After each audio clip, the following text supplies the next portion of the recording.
Da gente ir para o break, a gente estava falando sobre a doença de Peyronie. Só para finalizar, tem internauta perguntando sobre o pós-operatório. Então eu queria, para a gente dar um fechamento, ainda quero falar de uma outra coisinha sobre essa doença. Como é esse pós-operatório? Delicado, complicado? É super tranquilo.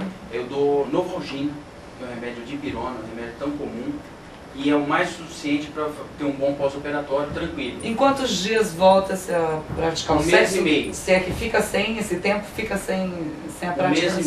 Um mês e meio. E a cirurgia é feita com uma incisão como se fosse operar fimose. Abaixa essa pele,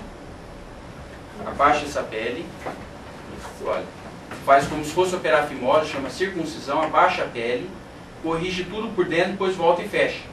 Então a cicatriz é como se tivesse operado fimose. É uma anestesia geral? O que é? Anestesia local na base do pênis.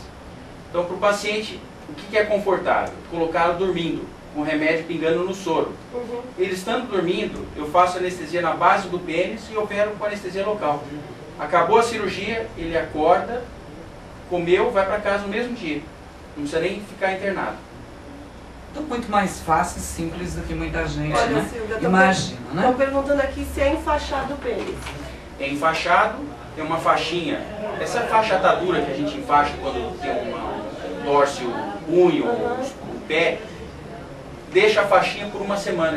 Os pontos são todos absorvíveis. Fica como se fosse isso daqui, ó, o pós-operatório. O ponto todo absorvível e não tem que tirar ponto. Depois de uma semana tirou a faixinha e não tem mais de fazer curativo. E aí passou um mês e meio já pode ter a vida sexual normalmente? Normal. Olha, só até para dar um alerta aí, hoje em dia está muito comum entre os jovens ir para balada e fazer uma coisa, vamos fazer uma coisa diferente, daí consome aqueles comprimidinhos, tem diversos aí no mercado, né? Vai para balada, vai fazer uma farra e em função dessa ereção estimulada pelos comprimidos, né? Acaba se abusando, forçando um pouco a barra.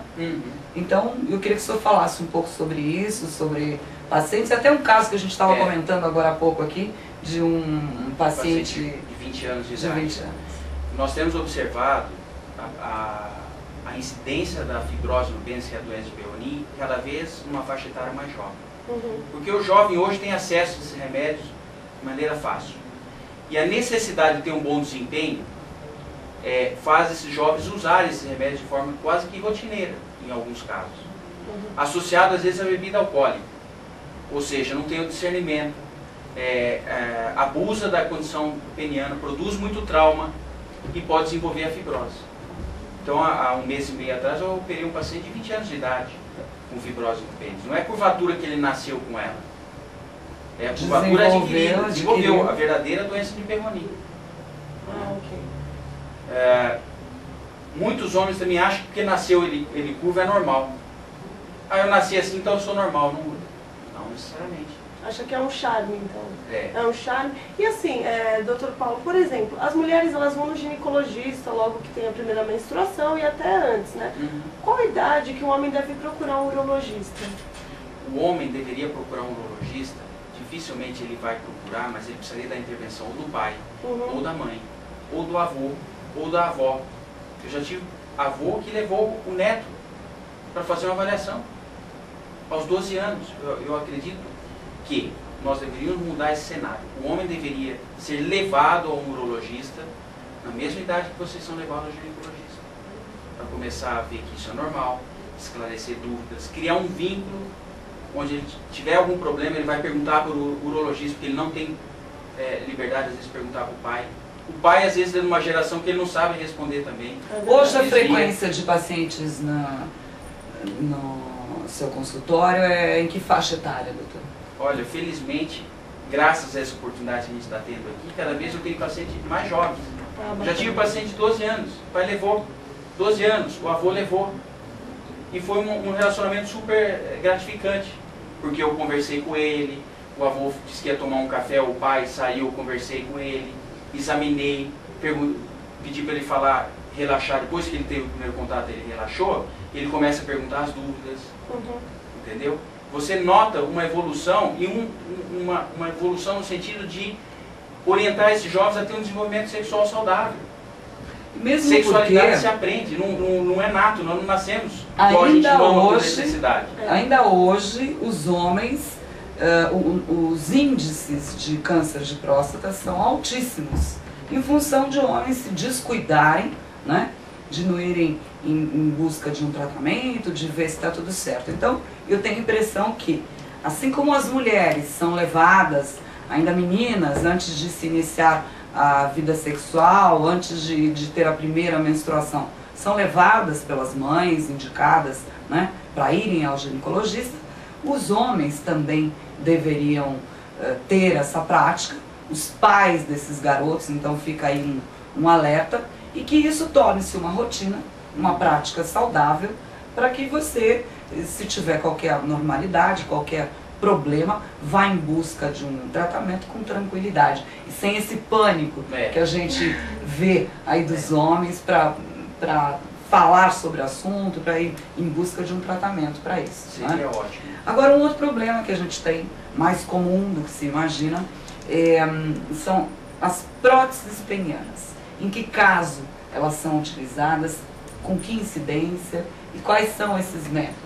Uma das coisas que evoluiu muito no homem é a prótese peniana. Aqui, assim como vocês têm a prótese mamária, que vocês utilizam para fins estéticos e realmente melhora a autoestima da mulher, as próteses penianas, elas não têm finalidade estética. Ela tem finalidade de recuperar uma função do pênis.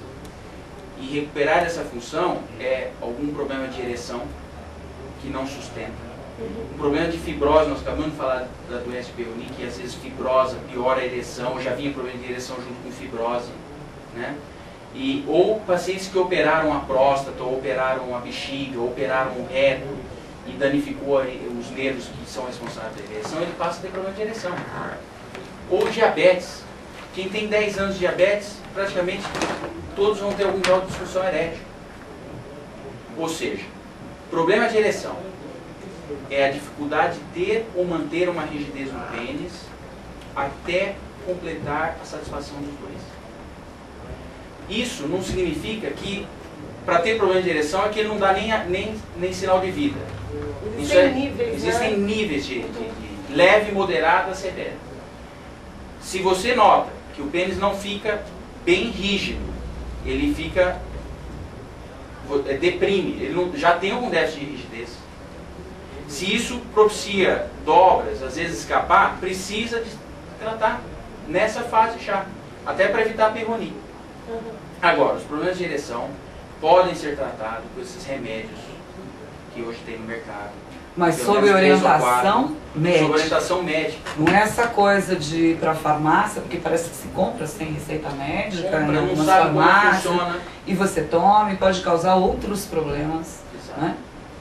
Pelo menos a primeira consulta, para ver se tem indicação, orientar como usa, depois ele poderia até fazer uso de forma rotineira se for necessário. Agora, há casos que esses remédios, a maioria desses remédios funcionam bem.